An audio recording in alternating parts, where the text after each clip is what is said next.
আসসালামু আলাইকুম দর্শক, আমন্ত্রণ জানাচ্ছি মাই টিভি সংবাদে। পুরো সংবাদ জুড়ে সাথে আছেন নুসরাত জাহান। শুরুতেই সংবাদ শিরোনাম। ৭৫-এর পর অবৈধভাবে ক্ষমতা দখলকারীরা মানুষের ভাগ্য নিয়ে ছিনিমিনি খেলেছিল বললেন প্রধানমন্ত্রী। ৭০টি উপজেলাকে ভূমি ও গৃহহীন মুক্ত ঘোষণা। ২৩ জুন থেকে ৩ বছরের জন্য নতুন সেনাবাহিনী প্রধান হিসেবে নিয়োগ পেয়েছেন লেফটেন্যান্ট জেনারেল ওয়াকারুজ্জামান।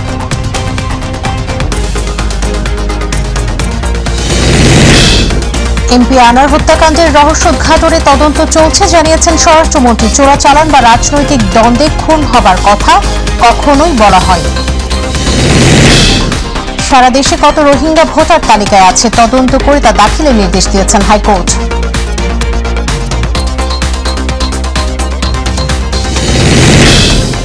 জমে উঠেছে তেজগাঁও কোরবানির পশুর হাট। সারা দেশ থেকেই আসছে নানা জাতের গরু। ঈদের ২-১ দিন আগে পুরোদমে বেচা কেনার প্রত্যাশা।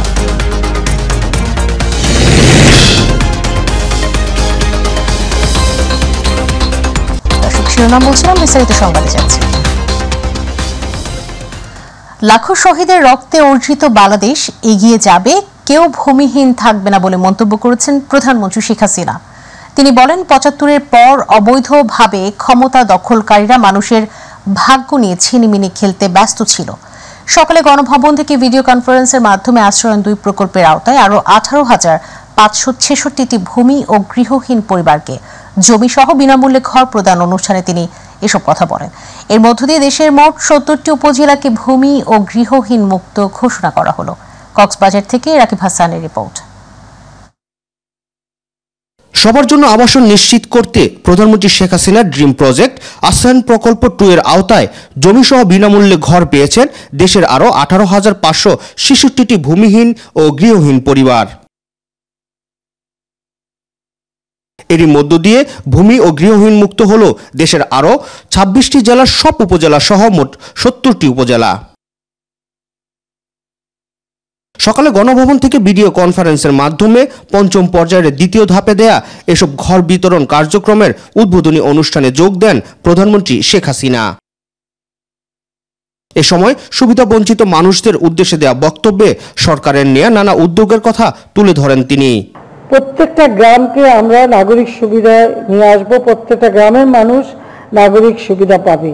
পাশাপাশি রাস্তাঘাট, পুল ব্রিজ উন্নয়ন করা, ঘরে ঘরে বিদ্যুৎ দেওয়া, সোলার প্যানেল দেওয়া এবং সেই সাথে দেশের মানুষের অন্ন, বস্ত্র, বাসস্থান, চিকিৎসা, শিক্ষা আমরা মানুষের এই মৌলিক চাহিদাগুলি পূরণ করবার পদক্ষেপ নিয়েছি, যার শুভফল দেশবাসী আজকে পেতে শুরু করেছে। আসন্ন ঈদুল আজহার আগে এটি প্রধানমন্ত্রীর ঈদ উপহার জানিয়ে দেশের একটি মানুষও ভূমিহীন ও গৃহহীন থাকবে না বলে আবারও জানান সরকার প্রধান।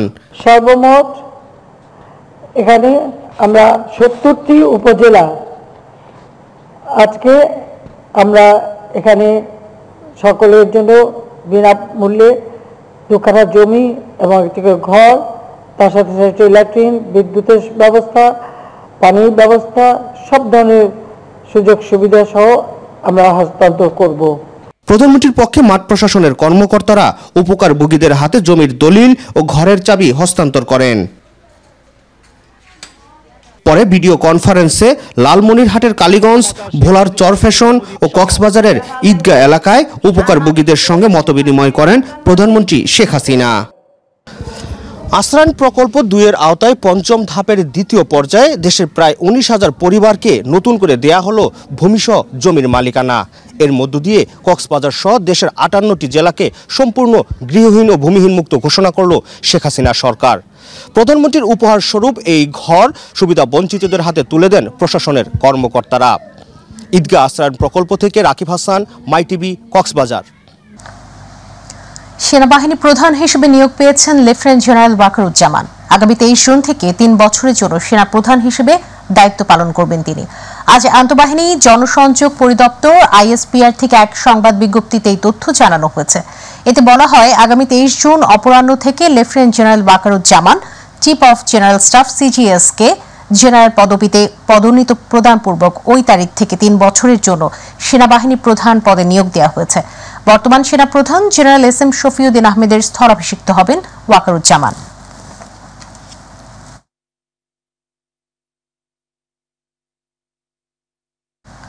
স্বরাষ্ট্রমন্ত্রী ডক্টর আসাদুজ্জামান খান কামাল বলেছেন, এমপি আনারের এলাকাটি সন্ত্রাসপ্রবণ এলাকা, তাই হত্যাকাণ্ডের মোটিভ উদ্ঘাটনে তদন্ত চলছে। সকালে রাজারবাগ পুলিশ লাইন অডিটোরিয়ামে হাইওয়ে পুলিশের প্রতিষ্ঠা বার্ষিকী উপলক্ষে আয়োজিত অনুষ্ঠানে প্রধান অতিথির বক্তব্যে তিনি একথা বলেন। চোরাচালান বা রাজনৈতিক দ্বন্দ্বের কারণে এমপি আনার খুন হয়েছেন এমন কথা কখনোই বলা হয়নি বলেও সাংবাদিকদের জানিয়েছেন স্বরাষ্ট্রমন্ত্রী। আমাদের পক্ষ থেকে কোনোদিন বলা হয়নি যে চোরাচালানি কোনো রাজনীতি। আমরা সবসময় বলে আসছি ওই এলাকাটা একটা সন্ত্রাস কবল এলাকা, ওখানে কি হয়েছে সত্যিকারের ঘটনা সেটা আমাদের জানতে হবে। আমরা এখন তদন্ত করছি, তদন্তর পরে আপনাদেরকে জানাবো। সরকারের রাজস্ব ফাঁকি ও ঘুষ গ্রহণের মাধ্যমে বিপুল পরিমাণের অবৈধ সম্পদ অর্জন করার অভিযোগ উঠেছে এক জেলা রেজিস্ট্রারের বিরুদ্ধে। ২০ বছরের চাকরি জীবনে জমির শ্রেণী পরিবর্তন, অতিরিক্ত ফিস আদায়, জাল দলিল তৈরি ও পে অর্ডারের টাকা হাতিয়ে দেশের বিভিন্ন জেলায় কিনেছেন ৮৭০ শতক জমি, 4টি ফ্ল্যাট, একটি রাইস মিল ও একতলা নান্দনিক বাড়িও রয়েছে। 2টি গাড়িসহ ব্যাংকে কয়েক কোটি টাকার সঞ্চয়পত্র। বলছি শেরপুর জেলা রেজিস্ট্রার নূরে নওয়াজের কথা। মুজিবুর রহমানের বিশেষ রিপোর্ট।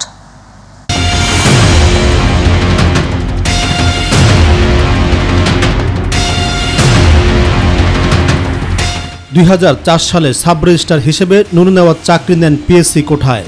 গেল 18 বছর এই পদে চাকরি করে সরকারের রাজস্ব ফাঁকি দিয়ে এবং ঘুষ গ্রহণের মাধ্যমে জামালপুর জেলা সদরে কিনেছেন ৮৭০ শতক জমি। রয়েছে একতলা একটি নান্দনিক বাড়িও। ময়মনসিংহ শহরের মোহাম্মদ আলী রোডে এই বাড়িতে স্ত্রী আঞ্জুমান আরা মুক্তা ও নূর নেওয়াজের নামে রয়েছে 2টি ফ্ল্যাট। শহরের নৌমহল ও পণ্ডিত বাড়ি এলাকায় আরও 2টি ফ্ল্যাট আছে এই দম্পতির। টোলাদিয়া মৌজায় 13 শতক জমি রয়েছে জেলা রেজিস্ট্রার নূর নেওয়াজের নামে। নাম হচ্ছে নূরে নেওয়াজ, হলো জেলা রেজিস্ট্রার শেরপুর। জি, কত শতক জমি? 800 শতক, 8 একর। ময়মনসিংহে 5টা বাসা, শেরপুরে 4টে, জামালপুরে 3-4টে। এই টাঙ্গাইল কি আছে? Rice mill. তারপর আমরা এই জায়গাটা আপনার জেলা রেজিস্ট্রার নূর নেওয়াজের জায়গাটা। পদে পদে আমরা হয়রানির শিকার হই। রেজিস্ট্রারের টাকা ছাড়া কোনো কাজই হয় না।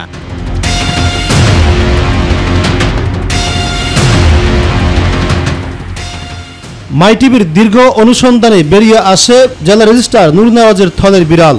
তার কর্মজীবনে জমি শ্রেণী পরিবর্তন, জাল দলিল তৈরি ও শেরপুর জেলার কাজী নিয়োগে জাল জালিয়াতি, জেলার সকল রেজিস্ট্রি অফিস থেকে মাসিক মাসোহারা আদায় ও রেজিস্ট্রি অফিসের কর্মচারীদের বদলির ভয় দেখিয়ে অর্থ হাতিয়ে টাঙ্গাইল জেলার ধনবাড়িতে 1.5 একর জমির উপর স্ত্রী আঞ্জুমান আরার নামে রাইস মিল দিয়ে পরিচালনা করছেন নূর নেওয়াজের ভাইরা ভাই। চলেন নতুন নতুন ব্র্যান্ডের গাড়িতে। জেলা রেজিস্ট্রার নূর নেওয়াজ 37%, আর ইনু কিন্তু 40। এদের দুর্নীতি অবশ্যই সবাই বিচার যাবো, আমি কে সবাই বিচার যাবো। আঞ্জুমান আরা মুক্তা। ওনার স্বামী কি করে? ওনার স্বামী মনে হয় আগে ছিল, এখন বলে আবার পদোন্নতি হয়েছে। আঞ্জুমান আরা মুক্তা 2 জন মালিক। আঞ্জুমান আরা মুক্তা কার ওয়াইফ? নূর নেওয়াজ। উনি কি করেন? সাব রেজিস্ট্রার ছিল। ওনার আর কি কি আছে? জামালপুরে নিজের গ্রামে বাড়ি আছে আর ময়মনসিংহে ফ্ল্যাট আছে। নূর নেওয়াজ 2020 সালে সাব রেজিস্ট্রার থেকে জেলা রেজিস্ট্রার হিসেবে পদোন্নতি পেয়ে ঠাকুরগাঁয়ে যোগ দেন। বর্তমানে তিনি শেরপুরে কর্মরত। গেল 20 বছর কর্মজীবনে বিপুল পরিমাণের অবৈধ সম্পদ অর্জনের রেকর্ড গড়েছেন তিনি। অবিশ্বাস্য হলেও সত্যি, এজন্য আলাদিনের চেরাগের গল্পটাকে হার মানায়। গেল বছর সাবেক এক আইজিআর স্বাক্ষর জাল জালিয়াতির মাধ্যমে এক কাজী ভুয়া নিয়োগ প্রমাণ হওয়ার পরেও বহাল তবিয়তে আছেন তিনি। এ বিষয়ে জেলা রেজিস্ট্রার নূর নেওয়াজের বক্তব্য জানতে তার বাসায় একাধিকবার গেলেও তার কোনো মতামত পাওয়া যায়নি। ঢাকা বিশ্ববিদ্যালয়ের অপরাধ বিশেষজ্ঞ মোহাম্মদ রেজাউল করিম সোহাগ বলেন, সাব রেজিস্ট্রার অফিস হচ্ছে সরকারের রাজস্ব আহরণের বিনিময় ও নাগরিকদের সেবা পাওয়ার স্থান। কিন্তু দুঃখজনকভাবে দেশের এই অফিসগুলো পরিণত হয়েছে ঘুষের আখড়ায়। শেরপুরের জেলা রেজিস্ট্রার নূর নেওয়াজ এবং তার স্ত্রীর নামে যে পরিমাণ সম্পত্তি আমরা দেখতে পেয়েছি, প্রায় 870 শতক জমি এবং বিভিন্ন জায়গায় রাইস মিল, তারপর হচ্ছে তার স্ত্রীর নামে ফ্ল্যাট এবং গাড়ি, তার যে সম্মানই পায় সেই সম্মান দিয়ে তো তার ওইভাবে থাকার কথা না। সেসব বেশ সে রাষ্ট্রীয় ক্ষমতা অপব্যবহার করে সে সম্পূর্ণ এই টাকাটা ইনকাম করছে। জিরো পলিসি ফলো করে তাদেরকে বিচার আওতায় আনতে হবে, তাদের সমস্ত সম্পত্তি বাজেয়াপ্ত করতে হবে।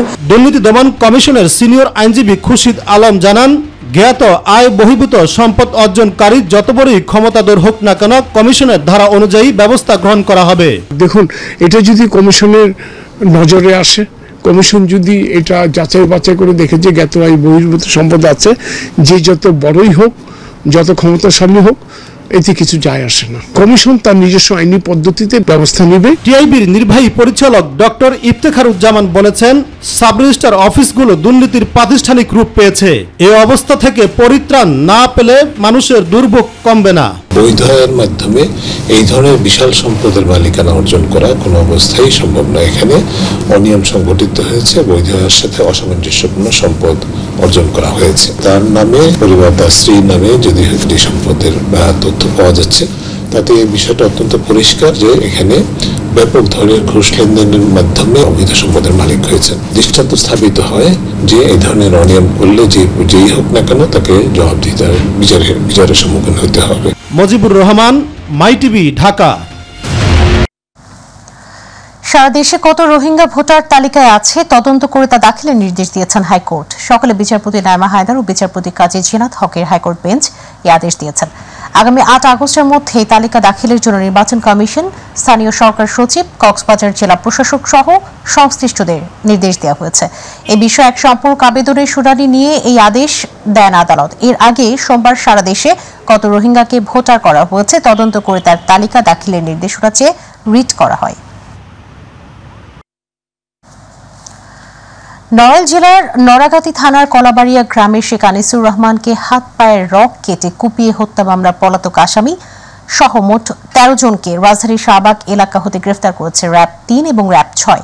সকালে সংবাদ সম্মেলনে র্যাব জানায়, গত 31 মে শেখ আনিসুর রহমানকে আধিপত্য বিস্তার এবং পূর্ব শত্রুতার জের ধরে ধাওয়া করে ইটভাটা নিয়ে হাত ও পায়ের রক কেটে কুপিয়ে নৃশংসভাবে হত্যা করা হয়।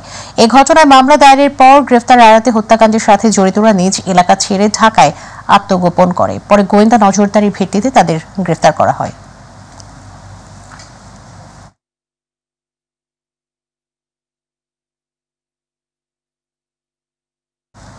এবার কোরবানির হাট।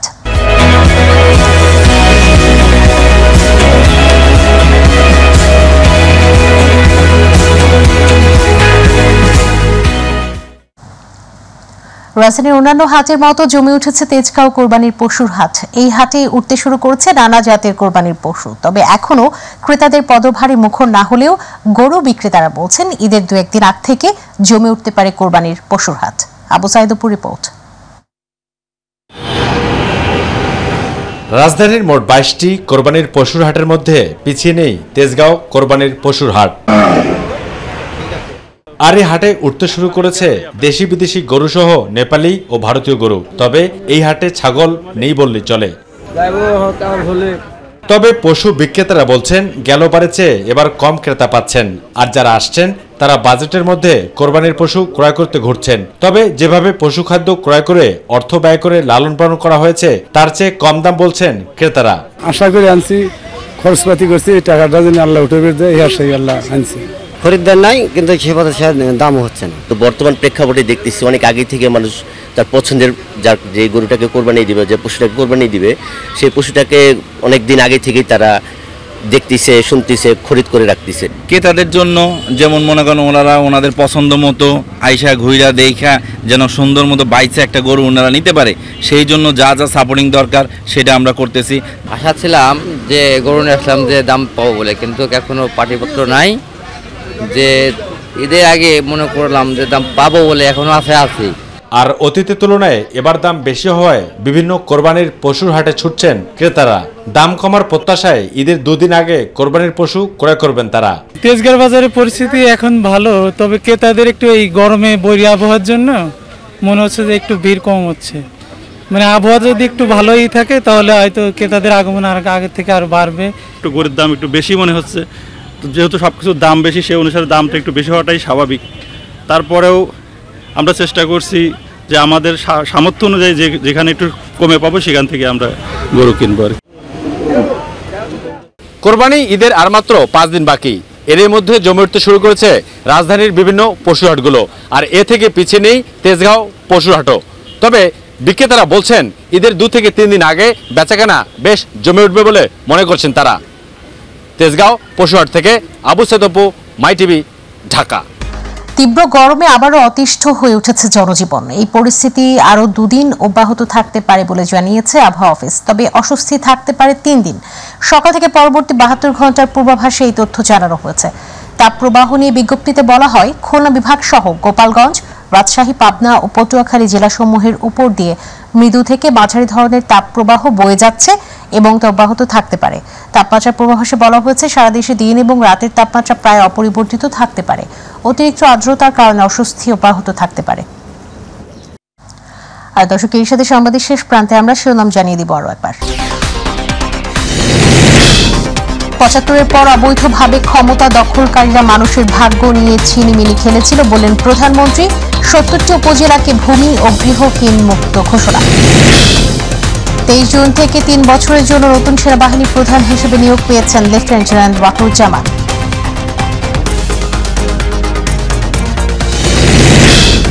এমপি আনার হত্যাকাণ্ডের রহস্যোদ্ঘাটনে তদন্ত চলছে জানিয়েছেন স্বরাষ্ট্রমন্ত্রী। চোরাচালান বা রাজনৈতিক দ্বন্দ্বে খুন হবার কথা কখনোই বলা হয়নি। সারা দেশে কত রোহিঙ্গা ভোটার তালিকায় আছে তদন্ত করে তা দাখিলের নির্দেশ দিয়েছেন হাইকোর্ট।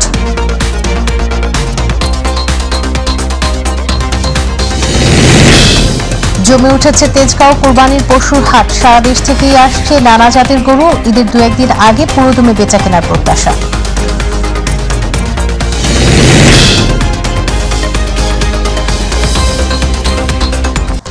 দর্শক, সঙ্গে থাকার জন্য অসংখ্য ধন্যবাদ। এছাড়া ইউটিউবে মাই টিভির সংবাদ পেতে ভিজিট করুন youtube/mytvbd নিউজ, আর আমাদের অনুষ্ঠান দেখতে ভিজিট করুন youtube/mytvbangla, facebook/mytvbangla। পরে সংবাদ দেখার আমন্ত্রণ জানিয়ে বিদায় নিচ্ছি। আল্লাহ হাফেজ।